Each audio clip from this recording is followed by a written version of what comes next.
Time Jumpers, Stealing the Sword by Wendy Mass. If you like time-traveling series like The Magic Tree House or The Time Warp Trio, then you should definitely check out this new time-traveling series, The Time Jumpers. At a flea market, Chase and Ava get an old suitcase filled with carefully packed strange objects, including one that looks like a dragon-headed doorknob.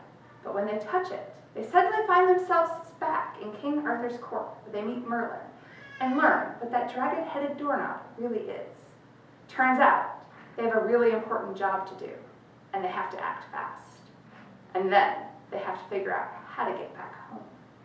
Find out how they do it in The Time Jumpers.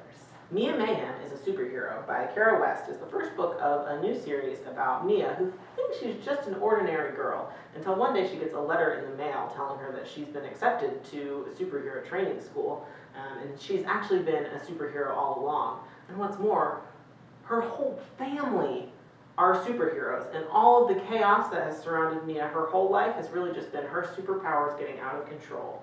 So if you want to read about how Mia learns to control her powers, check out Mia Mayhem is a Superhero.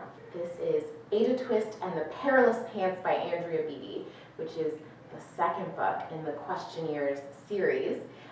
In this one, so each of them you can kind of read on your own, like they stand alone as their own story. But if you read Ada Twist Scientist, Rosie Revere Engineer, Iggy Peck Architect, they all show up in these stories and they're all going on fun adventures. So in this one, Ada is trying to help Rosie's uncle to solve a little puzzle that he's got going on. So this one is super, super, super fun because you get all of her inquisitive questions, but also the fun of Iggy Peck and Rosie Revere all working together to make some fun little magic. So Ada Twist and the Perilous Pants by Andrea Beatty. Tales of Bunjitsu Bunny by John Himmelman. Learn the art of Bunjitsu with Bunjitsu Bunny, who can throw farther, kick higher, and hit harder than any other bunny in school. But Bunjitsu Bunny knows the true art of Bunjitsu is not about kicking, hitting, and throwing, but about finding ways not to do those things. Bunjitsu Bunny has one crazy adventure after another. Is anyone or anything a match for Bunjitsu Bunny?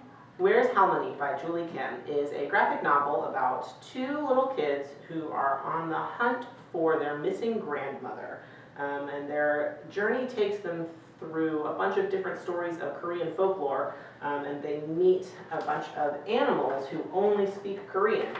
So if you can read Korean, you'll have a heads up, but if you can't, that's okay. You'll still get the story, and there is a little key in the back so you can find out what they were saying when you get to the end. So find out if they find their grandmother and where's Harmony.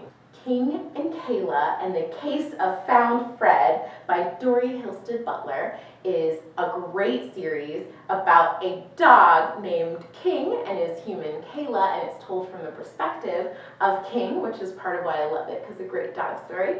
And it is a fun mystery, so you can figure out what's going on and everything about Found Fred, because this one is super, super fun. Princess Corah and the Crocodile by Laura Amy Schultz. Princess Corah is sick of boring lessons. She's sick of running in circles around the dungeon gym. She's sick, sick, sick of taking 3 baths a day. And her parents won't let her have a dog. But when she writes to her fairy godmother for help, she doesn't expect that help to come in the form of a crocodile. A crocodile who does not behave properly and appears to be the worst pet imaginable. But he's exactly what the princess needs. Fairy Spell, How Two Girls Convince the World That Fairies Are Real by Mark Tyler Nobleman. 102 years ago, in 1917, a girl named Elsie borrowed a camera from her uncle to take a picture of her cousin Frances with some fairies down by the beck in their back garden.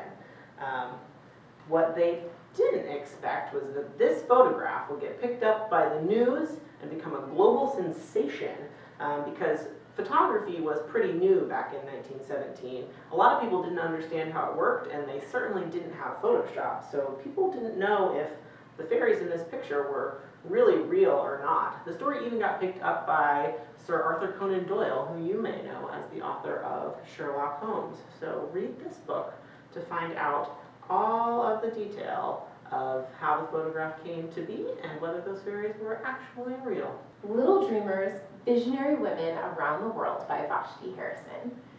So this book is all about, obviously, visionary women around the world.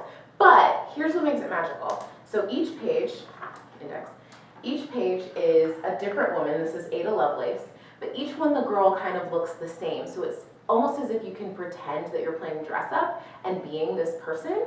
And then this page will give you all of the history, well, a short little snippet of the history of what this woman was like and what she did that made her a visionary in the world. And each page kind of has the same general shape and format of the character, which is really cool, but a different person every time, a different background, a different everything to make you see how magical and how tailored everything is to each person. It's really cool, really pretty.